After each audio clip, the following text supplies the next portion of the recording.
Good morning, everybody. As we go to the Chitas of today, we're holding the Chumash in the portion of Azinu. We're holding chapter 32 in the book of Deuteronomy, chapter 32, verse number 13. Yakavei al Bomasai Oretz. He made them ride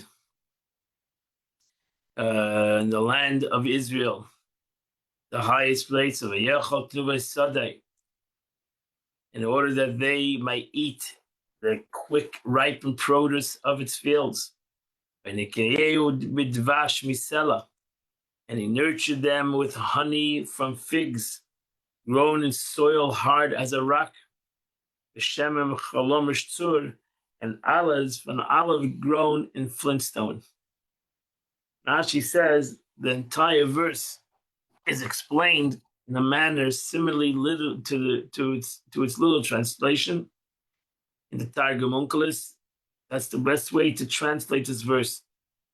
So he translated according to the Targum Onkelos. He made them ride. This terminology is used here since the land of Israel is higher than all other countries. In order they might eat the produce of its field. This refers to the fruits of the land of Israel, which sprouts and ripens more quickly than any fruit of other countries. It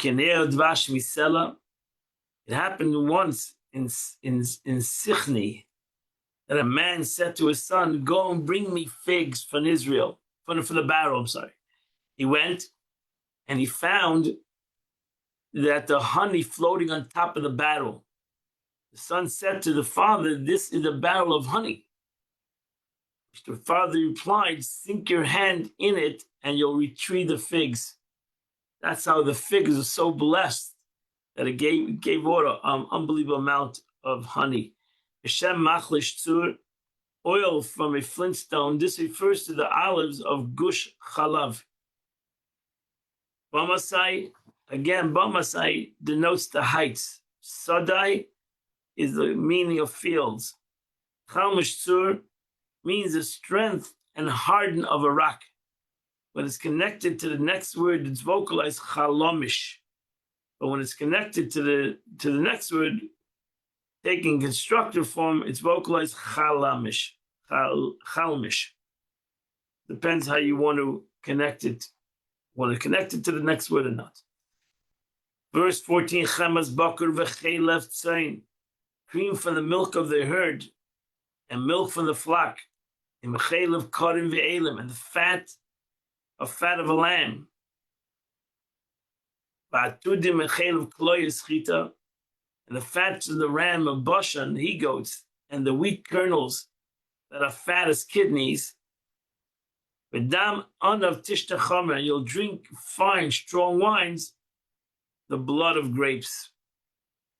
Now she says, this indeed took place in the time of King Solomon, where it said 10 fattened cattle, 20 grazing cattle, and 100 sheep he brought every day to the Beis Hamikdash. It was such an abundance of healthy cattle. In Chelev Karim, this took place in the days of the 10 tribes, northern kingdom of Israel. As it says, eat kramim of flax, a flock. Chelev Kita, when did this happen that the kernels of wheat were like kidneys? This took place in the time of King Solomon. As it says, in Solomon's food each day was 30 kur of fine flour and 60 kur of coarse flour. It's an abundance of wheat. Again, this took place in the time of the 10 tribes, later after Solomon, when the Eretz was divided. Those who drink wine out of basins. Chemes bakar refers to the fat cream that skimmed off the surface of milk. The chelav tzayin, the chalav that counted the next word connected, it is vocalized chalev as the word bachalev in the milk of its mother. Kramim is lambs. The elim has a literal meaning, rams. Bnei Bashan, what means Bnei Bashan? Because they were actually particularly fat in Bashan. Kloyas chita, wheat kernels are fat, as fat as the fat of a kidney, and as large as a kidney. Dama novim, they drank good quality wine, and when doing so, they tasted the taste of excellent wine. Chomer, here I have chomer is not a noun, but a description of a fine taste. Vinos in Old French. The two verses can also be explained aragonically. According to Onkelos, it translates Ashreinu al Tokviada. He settled them on a stronghold of the land. Verse number 15. Vayishman Yeshurun vayibat. Yeshurun became fat and kicked. Shamanta visa kasisa. You became fat, thick, and covered with fat. Vayita shalehai aso, and you forsook God who made you. Vayinabel tzu yishasei, and scorned the rock of its salvation. Ashra visa is thickness. Kasisa is covered. Word kisa, covered. You were covered with thickness. Like it says, kisa b'chelbe, kisa pana b'chelbe, is he covered his face with fat. Like a man so full of fat inside that folds form on the exterior of his flanks. The verse continues, forming a mouth over its flanks. Kasisa, covering, can be expressed as in transitive conjunction. A true man covers himself from disgrace. We read Kasisa with a dogish, would imply that he covered others, but if he covered himself. And scorned the rock of its salvation, they denigrated and shamed him. As it says, with their backs to the sanctity of God. There's no greater show of contempt than this. Verse 16, and they provoked him by jealousy, by worshiping foreign deities. They angered him with an abominable acts. Now she says, they aroused his anger with zeal. With abominable acts such as homosexuality and sorcery, which is termed in the Torah, is called a ta'eva, an abomination. Verse 17 is they sacrificed to demons of no utility, to a deity whom they did not know. Kadosh Mikar Bo, new deities that came into the pantheon of deities only recently. Your fathers had neither feared them nor deified them, constantly coming up with new gods.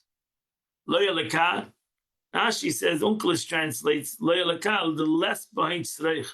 They serve no purpose. Were they to serve some purpose, there would be not such an intense divine vexation as there is now, because they have no reality. Adoshim Mikarav, new deities came recently, even the nations were not familiar with them. A Gentile who would see them would say, this is a Jewish idol. Your fathers did not fear them. Their hair did not stand on the end before them. It's usually for a person here to stand on the end out of fear. So it's expounded in the Sefri. She'orim may be also explained as related to Se'idim. We'll dance here. There were Se'idim are demons. The meaning would be thus: your fathers did not make such demons gods. Verse 18, you've forgotten God, the rock who gave birth to you. And you've forgotten God who brought forth you from the womb. Now she says, Teshi means to forget. But that's the translation, simple translation. Our rabbis expound, when he wishes to bestow good upon you, you anger him and weaken. Matishim comes from the weakness. His power to bestow good upon you, weaken God's strength. El Mechaylecha, God who brought you out of the womb, relates to the word Yechayla Yoles, causes deer to give birth. That's where it comes from Mechel Lecha. Chel Karelei, the pangs like those of a woman giving birth. And that completes the Chumash for today. Go to the Tanya today. We are holding in the middle of the 20th chapter, 20th letter of the Alter Rebbe. It's a very deep letter in Chassidus. But the Alter Rebbe explains how ultimately this physical came out of Malchus, the world of Atzilus. That means the Malchus, everything comes from Eid and Seif. As the Alter Rebbe said, the creation of the world is not Ilu V'Alul. It's not a cause and effect. Like the upper world, the creation of the world comes from Eid and Seif. Only the Eibishter can create from the spiritual to a physical. To a real physical, but the vessels that the Eibishter uses, the first vessel of creation, Al Pi Kabbalah, is Malchus in the world of Atzilus. And as the Alter Rebbe is going to go into the concept of Dibur, that's what it says, Asar Ma'amar is Nivra Elam, because one of the names of Malchus is Dvar Hashem, is Dibur. So we have seen the objective creation of a Yesh takes place through the investment of the infinite light in the Kalim of the 10 spheres of Atzilus. However, the Alter Rebbe now goes on to explain that the subject Yeshus of a created being, the self-perception as entities distinct and separate from the created, derives the principality from Malchus, that's kingship. Now you understand that a person feels his own melech, feels his own king. When you say Amelech, the whole point of Rosh Hashanah and Kippur is Amelech, the Eibush is the king. And not that God's king over the world, that God's king over me. That's a big accomplishment. Because every person thinks the own Malchus. Every person thinks he's his own king. And he is the one who is the focus of his destiny. And he is the one who decides what's going to know. Kol B'dei Shamayim. The Eibush is the king. And that's why it's an Avodah. It's not an easy thing to even have the humility to realize that Hashem Melech, Hashem Malach, that the Eibush is the one who's the king, which is a hard thing, because the Eibush gave within us Sfiras HaMalchus. God gave within us the attribute of kingship with his self-identity, which Malchus has already. The self-identity, the question, how much self-identity do I have? That's why it depends how much bittul do I have, and how much nullification do I have, how much humility do I have, how much yesh I have, how much ego I have. But the very notion of Malchus sovereignty can apply only to individuals who are separate from the king, who rules over them, and who nevertheless nullify their will. That's the whole thing. The Eibishter gave each and every one of us he gave each and every one of us self-identity. He gave each and every one of us that each of us is important. And every person that say the whole world's created for me. And that's true. But now you have to realize that you're bottled to the Eibishter. You're bottled to God. Hashem Melech, the Eibishter, the king. This is in keeping with the axiom, there is no king without a nation. And that's what the Eibishter says. The Eibishter ain't Melech b'lo yam. The Gemara says no king without, in essence, the Gemara is talking about God. God cannot be, so to say, king without a nation. Because why? The Eibishter ain't safe. He's infinite. No, Malchus, the way that God comes into Malchus, into the attribute of kingship, in the world of emanation, that needs to have an Am. Not that God needs an Am. The way the Eibishter comes in Malchus, it needs an Am. And that's what's important, that a Yidden, that a nation, the Jewish nation, proclaims the Eibishter king over themselves. What are they talking about? They talk about the way Eid Seif comes into Malchus. The Hebrew word Am is etymology related to the word Oimus, which is expression of Gacholim Oimus, that you have embers called Gacholim. You have Gacholim is coals. That's Gacholim, is coals. Gacholim, coals that are starting to flicker, they're called embers, which a fire has been dimmed. And this spirit, Am, so when you say Am, there's no king without a nation, but it's called an Am. An Am means a nation that has already started to dim. That means you have within this nation, you have in the nation that has a fire, That's why the Alter Rebbe always demands that it should be a burning fire, not a coal that's starting to dim. So we have to billow this coal, then it starts to flicker, and it starts to burn, and it starts to have has a burning fire. But you have the real concept of a king is he's when he king also over a nation that is dimming, a part of the nation that's dimming. And that's why the Moshe Rabbeinu, God says to Moshe Rabbeinu, by the golden calf, I'll make you the nation. And Moshe Rabbeinu responds, no. You need to be a nation of Amcha. You need to be a nation of an entity that is far from you, that is starting to dim. And that's where you'll ultimately reveal your kingship. So that the spirit of Am implies a populace which is far removed from the king's qualities and from his company. By contrast, an inherent closeness of a father and a child makes it impossible for a father to reign over his child. So a king can have a lot of children, but there's not a king over there. He's a father. That's what we say, Avinu Malkeinu. We have both of these entities. We have Avinu, you have father. Father's a whole different relationship. Even though he can be the king, but a father is a father relationship. Malkeinu is a whole different relationship. Sovereignty is possible only to strangers. That's the concept of sovereignty over those who are distant from the king. For this reason, that Sfiras of Malchus, now you understand why Malchus, why the Kabbalah and Chassidus, Malchus, the attribute of kingship is where everything starts and where everything entails. Every bracha, Baruch Atah Hashem Elokeinu Melech. We don't stop saying Melech 100 times a day. More than 100 times a day. 100 brachas that we say, and 100 times in davening.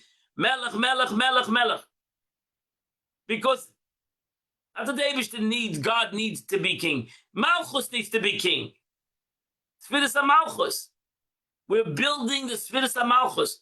Because everything, ultimately, the way Oid and Seif comes into this world is Sfiras HaMalchus. The clothing itself is Sfiras HaMalchus. Which God has within him, Sfiras HaMalchus. Sovereignty is possible by over strangers, those who are distant from the king. So it doesn't make a difference how far I am. Avinu, to be a concept of where we feel as a child, that's a very high level. But Malkeinu, that the Eibush is the king, doesn't make a difference whether we're close, whether we're a minister, or whether we're a simple guy and that we never met the king. Still Malkeinu is still a king. And actually, his kingship is shown greater over a simple person than it's shown over some great minister. For this reason, Sfiras HaMalchus creates beings that sense themselves and separate from godliness. Because Sfiras HaMalchus is a concept of a separate entity. And therefore, that's why ultimately everything comes from Malchus, and that's why everything feels distinct. Only difference is, Sfiras HaMalchus and Atzilus, or even the spiritual world, is bottled to the source. As it comes down to physical world, and ultimately it comes down to me. The question is how much distinct I feel. How much separate I feel. How far am I from the king?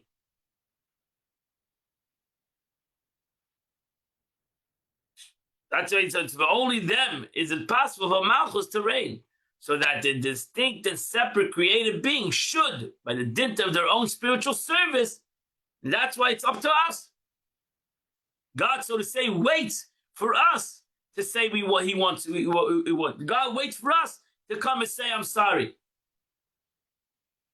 To nullify ourselves to God's will. That's what we're going to go into, this deep concept. However, it's known that any yesh, an entity, that its owned eyes is utterly separate from godliness, comes from it being principally through Malchus of Atzilus. We should realize that. Realizing our own yesh, our own ego, we can realize how we can nullify it. Because by realizing our ego comes from Malchus Atzilus, it doesn't just come that we went out and bought ego. Our ego comes from our own, because that's what the Eibishter created us, in essence. that we should have an ego. But realizing that our ego comes from a very high place, Malchus, the world of Atzilus, we should realize what's the purpose that the Eibishter created an ego. What was the purpose of God creating my own identity? God could have created it. Everything should be totally nullified to him. We should all be angels. No, the Eibishter wanted humanity. That was the whole creation of the world of Malchus. He could have stopped before Malchus, and we'll all be angels. Everything will be angels. There are millions and billions of angels in Sfiras HaMalchus, in Atzilus. The Eibishter wanted physical human beings. That was the whole purpose of creation. The whole purpose of creation is Malchus. The beginning is wedged at the end. And that's the whole purpose, that there would be, just like God. That's what it says. Let's make man in my image. I am Malchus. I am my own existence. And let a human being feel his own existence. That's why nobody should be mevatel you. You should mevatel yourself. Nobody should nullify you. So embarrassing somebody is a terrible thing, because nobody should nullify somebody else. He should nullify himself. He should humble himself. That's a healthy humility. When a person comes to the concept of himself, realize that I am my own identity. I am my own being. I am created that way to be, I should say, the whole world is created for me. And at the same moment, to realize that the reason why God created this is not that my ego should become my focal point. My ego should become the why I'm important in this world. Why the Eibishter created me. Because there's nobody in the world that can accomplish what I'm supposed to accomplish in this world. And that's a positive yesh. That's a positive ego. And that's the concept of responsibility and doing the job what the Eibishter gave me to do. If not, if I'm nobody, then I can say, let somebody else do it. Somebody else can do it better than me. No, nobody could do my avodah in this world better than me. And that's why the Eibishter created me. Because ultimately, everything comes from Atzilus. We should realize again, and out of that begins to emphasize this out Tanya, that even though I'm in this physical world, so what do I have to do with Malchus of Atzilus? Because everything comes from Malchus Atzilus. Through the descent of the worlds, everything ultimately comes from Malchus Atzilus. So Malchus Atzilus is right here. Shenasa Atik Libriya. Malchus of the world of Atzilus becomes the Atik, becomes the crown, and the wisdom of the world of Bria. Atik is the element of the light, which is the innermost core of the will of Ratzon. And that was the whole Ratzon. But Malchus wants to go lower. That's the whole point of Malchus. Malchus is Dibur. The whole concept of Malchus is all about the outer. Malchus is all about the other. So that's why it says Atik is Ratzon. You would think, why would Malchus want to come down lower? Because that's its tainug. That's the whole point of the kingship of the kingship, is to be a melech b'le'am. So just like the Eibishter, so to say, a melech b'le'am, so to Malchus Atzilus. What is Malchus Atzilus if it doesn't have Bria? If it doesn't come down to, it doesn't have the capability to reveal itself to something that's lower than it, far lower than it. As we learn in Chassidus, that the chasm, the separation between Atzilus, the world of emanation, and the world of creation is a humongous difference. But the Ratzon of Malchus, of the world of Atzilus, is to create Bria. Because just like a Melech B'layam, there's no king without a nation, there's no king Malchus without Bria. And Bria gives it its purpose. Even though it's far lower than him, it's far distinct, but that's its Ratzon. That's its true will. Just like the true will of the Eibishter is that he wants that the Jewish nation, who's far away from himself understood, who's so finite, is going to crown him as a melech. That's the true Ratzon. Thus, Malchus of Atzilus becomes the delight in the will that propels the world of Bria, the world of creation, into being. And for it is Malchus that is able to project the sense of pleasure in creatures that perceive themselves as separate entities, since only thus can sovereignty result. So Malchus truly feels pleasure when he's something so distinct from it, realizes that it comes from it. And this is a famous statement of the Gemara. There's no melech b'layam. The whole purpose of Rosh Hashanah, the Gemara says, is Tamlichuni Aleichem, that the Jewish nation should say, Hashem Melech, Hashem Malach, Hashem Yimleich. So do we say that in Kippur, because they're both interconnected, Rosh Hashanah and Kippur. Rosh Hashanah is the beginning and Yom Kippur is the end, because a Melech b'layam. There's no nation without a king. I mean, there's no king without a nation. The knowledge of the king is able to rule over subjects who are distant from him. Again, the more distant, the better the king is. And that's why the king has the midas and the tzachon to get more people under him. Because that's the attribute of kingship. You have to be able to do kingship in a positive way. That's the problem. That's the problem. Also, when it comes to the world, you can have dictatorship. Kingship needs to be total. That's what you learn from the Eibush. The kingship needs to be total voluntary. Total democracy, or else it's dictatorship. The Eibush don't want to yit to say Talmud Chunim. The Eibush could force the Jews to do it. No, the Eibush don't want the Jewish people should do it. Democracy. I wanted the Jewish people from their own Ratzon to say Hashem Melech. That the Eibush should do it. Total democracy. Because if not, it becomes dictatorship. And so it happened in the Jewish nation. Even that ultimately kingship became dictatorship. It shouldn't be that way. The people should want the Melech. That's why we keep on saying David Melech Yisrael Chai V'Kayim, because it was a king that the people wanted. Not only was a king because he was crowned and because he was anointed as a king by God, but the people wanted him as king. So too, Bria wants Malchus of Atzilus. Bria comprehends why Malchus is important to him. That without Malchus, without Rotzen, without the true purpose, without the true desire, what's important? What do I need to be here for? Why do I need to be Bria? Why do I need to be in existence if I don't have a purpose? If I don't have a Melech?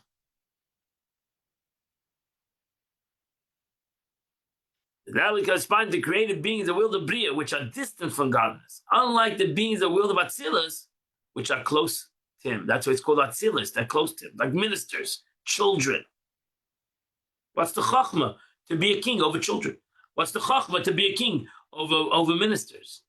Because they comprehend him, they see the greatness of the king, they understand the power of the king. They cleave to God. It is thus the creatures of the world of Bria. That's why it's so important that the world of Bria, which is the world of creation, the first world in the spiritual world, the first world of creation, it comes from Malchus. And then when Bria, when creation says, wow, I want to nullify to myself to Malchus, now you have an accomplishment of true kingship. Sovereignty.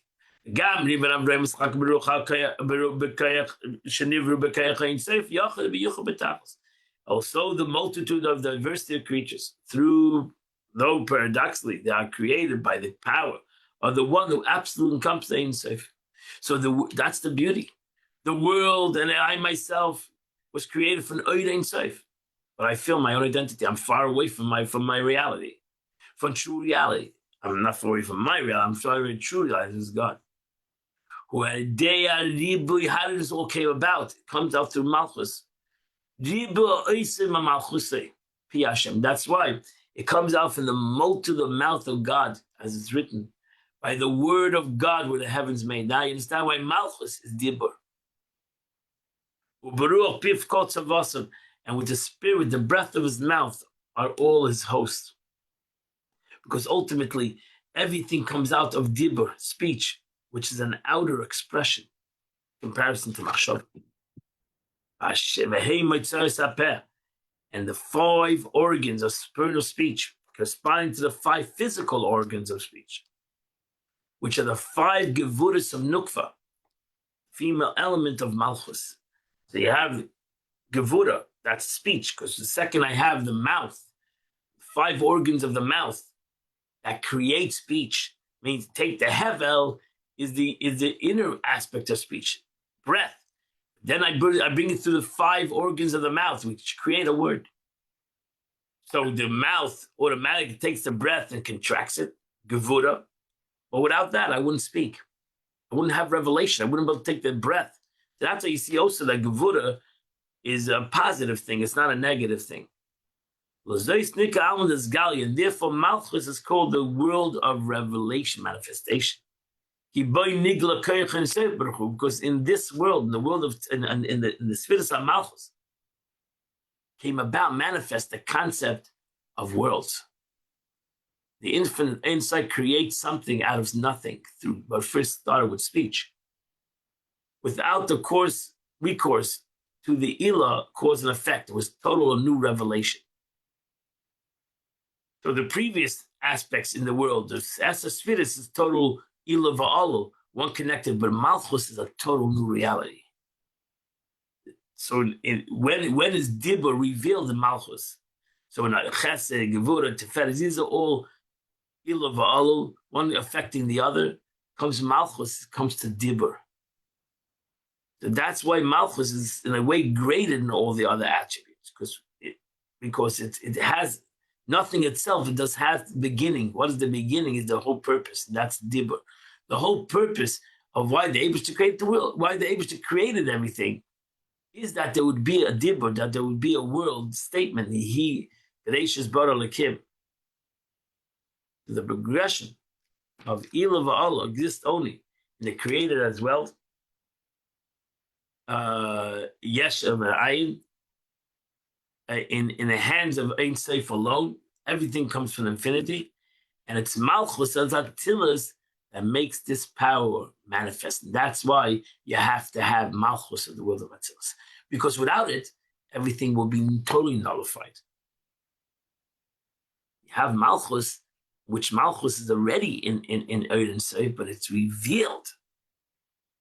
That gives the capability for the Yesh to have its own identity. But the first 9 spheres of Ches, Chachma, Bina, Das is all a Chesed, Gevura, Tiferes, Netzach, Chod, Yesod is all a causal evolution of an Ilah. For Ein Sof from Luj b'Chachma Levada, the infinite light of God is vested in Chachma alone. So as we learn, Chachma derives from the Ein Sof as a manner resembles the derivation of Yesh from Ayin. That's the first Yesh Me'ayin, is Chachma. Chachma Ayin Timotze. Chachma comes from nothing. That's why the Alter Rebbe explained in the beginning of Tar. Chachma is Koyach Ma. What is it? Because it's something, but Chachma is always greater. As in the verse, Chachma derives from Ayin. The Ein Sof thus vested in the Chachma, and through it, the Ein Sof light illuminates other spheres as well. But ultimately, everything comes in Malchus, where it's revealed in Malchus. Not lost in the Sefer. I mentioned it before. The beginning, the Sefer Sira says the beginning is wedged in the end. What does that mean? In the scheme of Spheres, the very beginning signifies a level that transcends even the head, is to be found in the ultimate in the series, even greater extent than the head. The Sfira of Chachma, in various terms, is called head. Reishes, the phrase Reishes Chachma, is usually understood to mean the beginning of wisdom, but also means Chachma is first. Malchus is the last of the Sfiras. The Sfira Keseh, which transcends the Sfira of Chachma, is turned the beginning. So that's Ratzin. Where do we see the true Ratzin of the Eibishter? Not in Chachma. It's in Malchus. Creative entities. That's where we see the true Ratzon of God. In Chachma, we see the wisdom of God, which is something that comes down level to level. Ultimately, even though Chachma itself is higher than everything, and Chachma is, we don't know what Chachma is. That's what the Gemara says. Somebody says that he has acquired wisdom, he doesn't know what wisdom is. So the first level of wisdom is where I understand it. But where do I touch the essence of God? Is not in wisdom. Is in the aspect of Malchus. This beginning then is called Keseh, is wedged, and even more to be found in the end, in Malchus. Then in other spheres, even in Chachma. For Keseh, which again, Keseh is the crown of God. Which again in Kabbalah, I'm giving you, the Keseh has many different analogies. I've just said the word Ratzon. is the mediator between the infinite emanator and the finite emanated beings. And the lowest level of Ein Sof is comprised in it. Keser, just like Chokhmah has within it the concept of infinity, but Keser has even a greater. That's why Chokhmah has ultimately a space.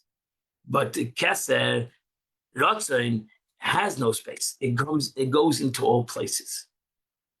So Keser, Ratzon is even higher. That's why Ratzon, a place where Makom Shalom, where a person's will is, Shamu Nimsa, that's where he's found. And that's the power of Keser. But where's ultimately Keser found?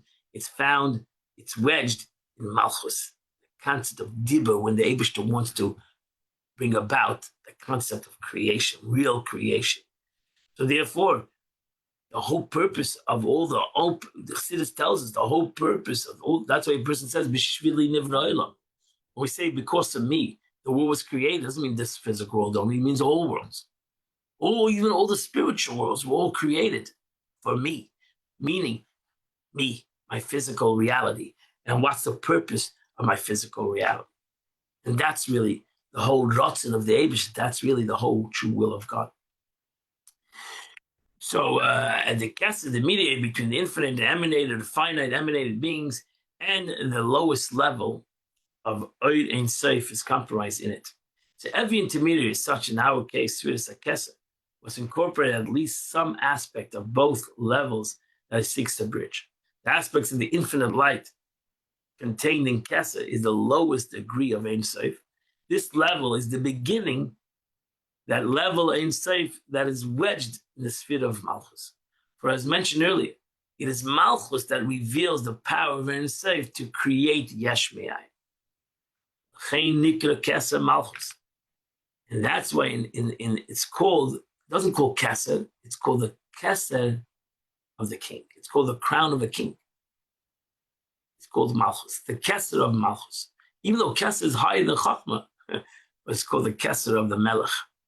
Because Keser is wedged, so to say, is totally connected to Malchus. Because just like a king needs a crown, and that's what we put on the Torah, we put a crown, because that's connected, interconnected. The concept of a crown and a king, it's interconnected. The concept of Ratzon, of Keser, in the Sfiras HaMalchus, in the attribute of Malchus. As stated in Daksha Pasuk Tikkun Zohar, which begins in Pasach Eliyahu, and we say on Friday, that the supernal Keser is Keser Malchus. For a crown is only for a king, meaning the primary function of Sfiras of Keser is to draw down the infinite light of Ein Sof contained within that of the level of Malchus. Attribute of kingship.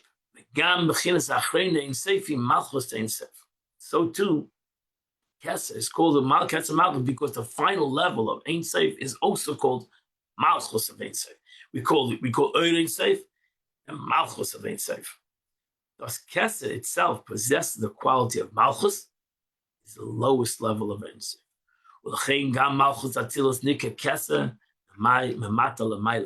And consequently, in Kabbalah, Malchus of Atzilus is called Keter, when the spheres are considered in an ascending form.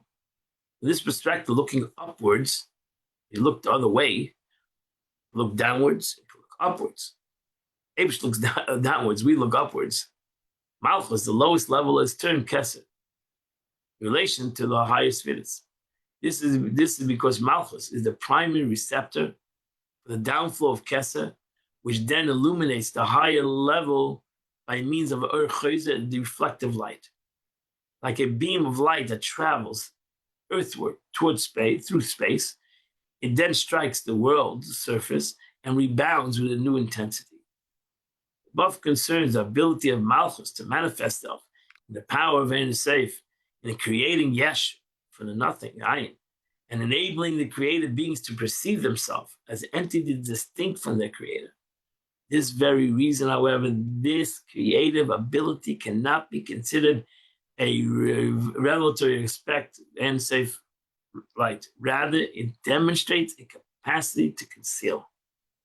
The Alter Rebbe therefore now goes on to discuss ways in which Malchus serves to reveal this light. Souls, for example, the divine descent, nevertheless, within the limitation of created beings.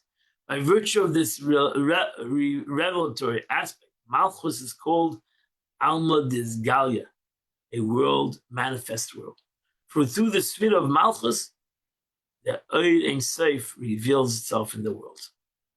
In sense, so through this Gevura, even though it's a contraction, but it's only through this contraction that revelation can happen.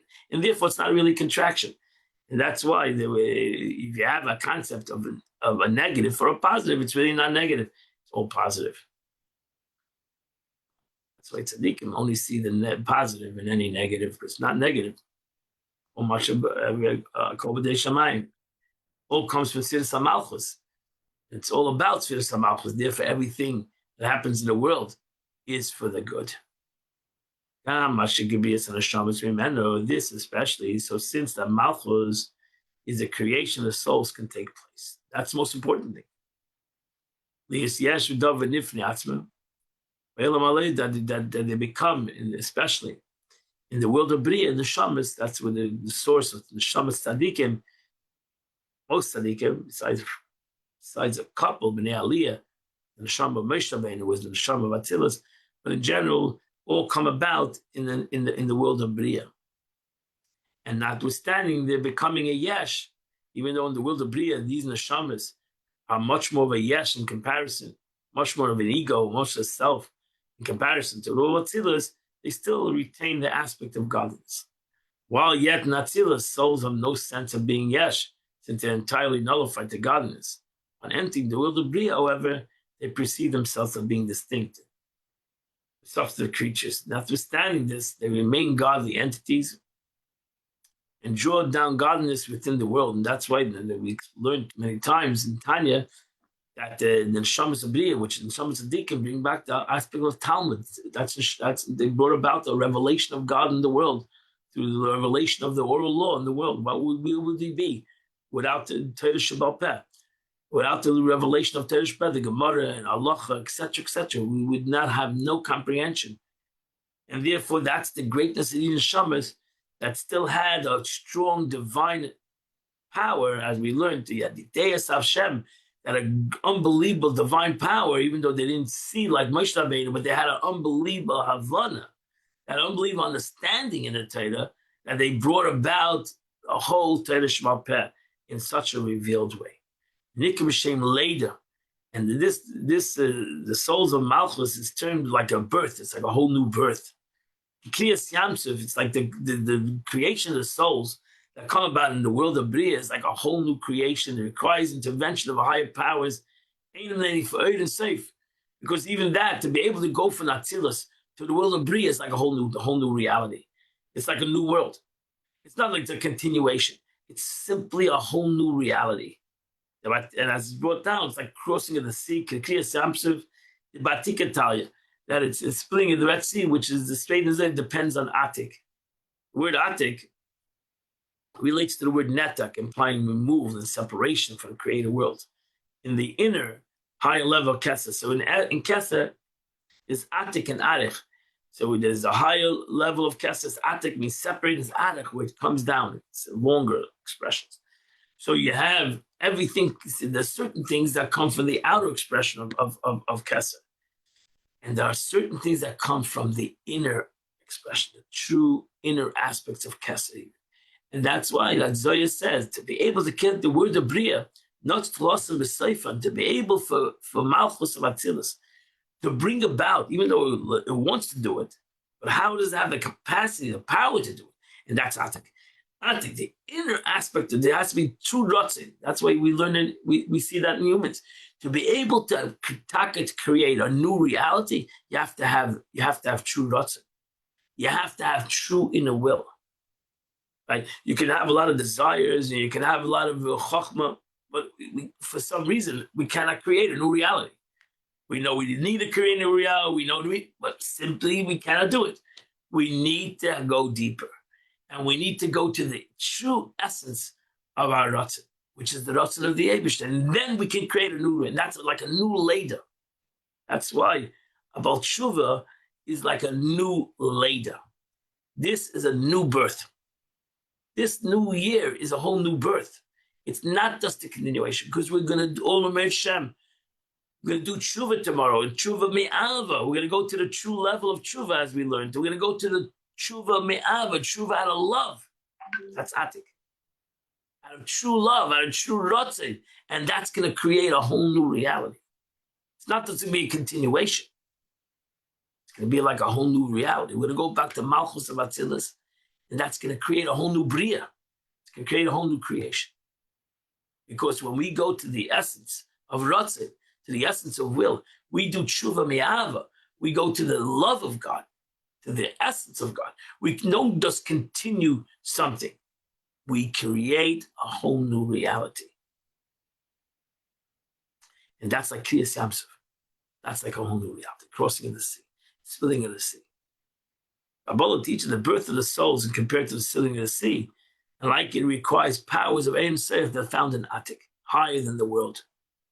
Alter Rebbe now explains this infinite power is needed not only for the birth of the souls, for their station as well. Also the growth of the soul through the 7 months from the union of Shmini Atzeres until the birth of the 7th day of Pesach. The taught in Kabbalah, the union that conceives the soul takes place on Shmini Atzeres, while the birth of the soul takes place on the 7th day of Pesach, the time of the crossing of the sea. So that's when everything happens. That's the way Kabbalah just got this line over here, which is a whole subject on its own, that connects the whole year. So the concept of Rosh Hashanah and Kippur is conception. The aspect is union. I'm sorry. 7th day of the Shmini Atzeres is conception, and true birth happens on Pesach, which is on the 7th day of Kriyas Yamsuf. So here you have Rosh Hashanah, Yom Kippur, Sukkot, Shmini Atzeres, and now we're going to all the way to Pesach, and not only Pesach, but the last day of Pesach, which is the Shriya Shel Pesach, 7th day of Pesach, which is the Kriyas Yamsuf, the crossing of the sea, which is the true birth. And that's the journey of the year. And the whole purpose of the birth, why we gave birth to our new self, is for Shvur Shavuos, Matan Torah, giving of the Torah. So in Torah Kabbalah, the union, Steve's soul takes place on Shmini Atzeres, while the birth of the soul takes place on the 7th day of Pesach, the time of the crossing of the sea. That's also connected to Yitzchak Avinu, which put down that Avshem Pakad Esada is Rosh Hashanah, and he was born on Pesach.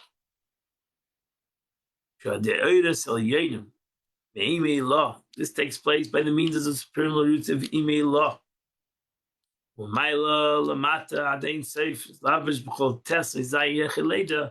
As far as the Ein Sof, which vested itself in Bina, Chacham and Bina come together in order to bring about the growth of Zah and Nukva through the 9 or the 7 months of pregnancy. The just as Zah and Nukva Atzilus is delivered from Bina of Atzilus, known as Imei Lah, the supernal mother, so do souls gestate in Malchus, which is known as Imel Ilah, and the nether mother, and which is the nether mother, which is again Malchus, again is symbolic to the attribute of Malchus. And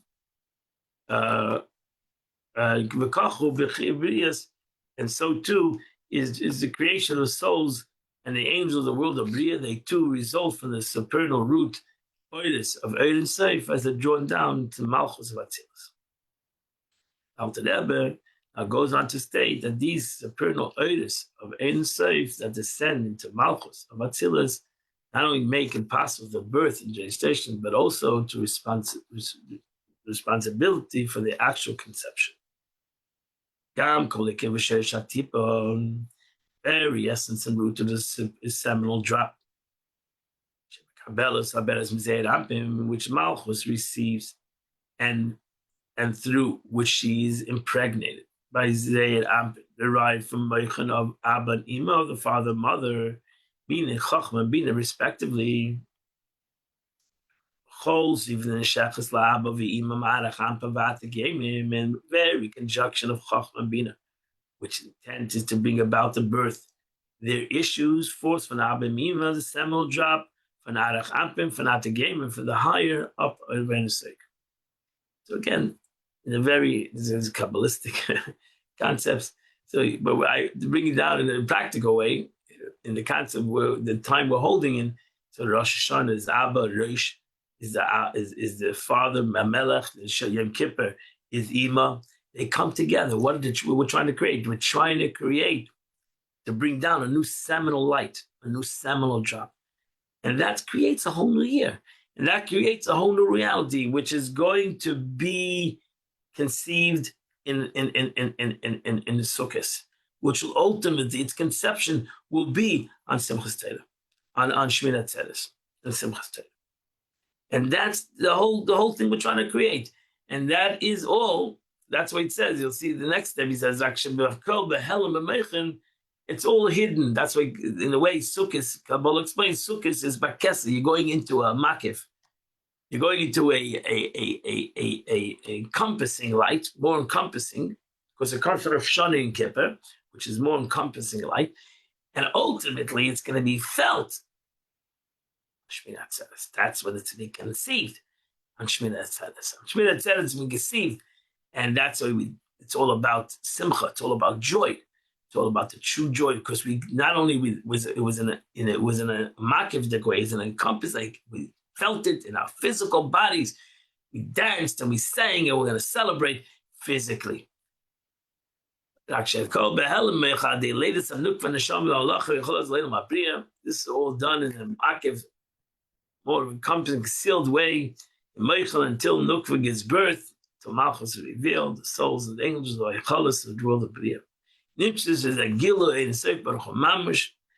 So hence, by the means of this journey, this birth, we can create this birth. There's a true revelation of Ein Sof. That's when there's a true revelation of the infinite, like, because that's the true Ratzah, that it should be this birth. Not only the infinite power of Ein Sof drawn down through Malchus to bring about a yesh, addition, the Ein Sof light is actually revealed by the means of this stage, this whole journey, and the birth of the souls. By virtue of this role, Malchus is termed Alma Ditgalia. That's why one of the names of Malchus is revelation, Alma, the world of revelation. In addition to its role drawing down the power of godliness in a concealed manner, within creation, it actually brings about the whole journey and purpose of revelation, conception, union, conception, development, and ultimately birth, because the whole purpose of this whole purpose of union and conception and development in the seventh-day mother, all for the concept of the birth of this new reality. And that completes the Tanya for today. Very powerful Tanya. Whew. Today is the 8th day of the month. The 8th day of the month of Tillim is chapter 44 to chapter 48. A yom of today, this 8th day of Tishrei, the Rebbe writes, continues the 5th letter of the Tshuva, the letter Hey, which is Hatzna leches im Hashem alekecha. Walk discreetly with your God. One must take care to be conspicuous. One must not to be conspicuous and ostentatious in the slightest. It says man should always be artful in piety. The artfulness lies in seeing that his piety not be noticed at all. We know that a number of early Chassidim concealed their true selves, and when discovered, was sincerely distressed. We know Baal Shem Tov, sold out to Rebbe, all the Rabbeim were extremely, till they were forced to be revealed, they were extremely discreet. And they didn't want to be revealed. And it was a distress for them, their revelation. And they didn't want it at all. This avodah of tshuva that comes from the hatz na'aleches, being discreet. Be discreet when it comes to God. Try to be humble. Try to be a malchus. Try to be the attribute of malchus, to be humble. And the more humble I can be, the more the bigger giver I will be. God bless you all. I want to wish you a wonderful day. In Shem, I want to invite everybody, if you're not going to a personal kaparas tonight, we do a community kaparas here at 7:30. One rooster for all the men, one chicken for all the ladies, one hen for all the ladies. And we don't shecht it here, so you won't have to see the blood and everything. But you can still do the tradition of doing kaparas. That would Eibishter should forgive us on all our avedas, all our sins. God bless you all. See you tomorrow, Be'ezrat Hashem, at 8 o'clock. What time did you say it was, the community one? 7:30. 7:30, okay. 7:30. God bless you all, everybody.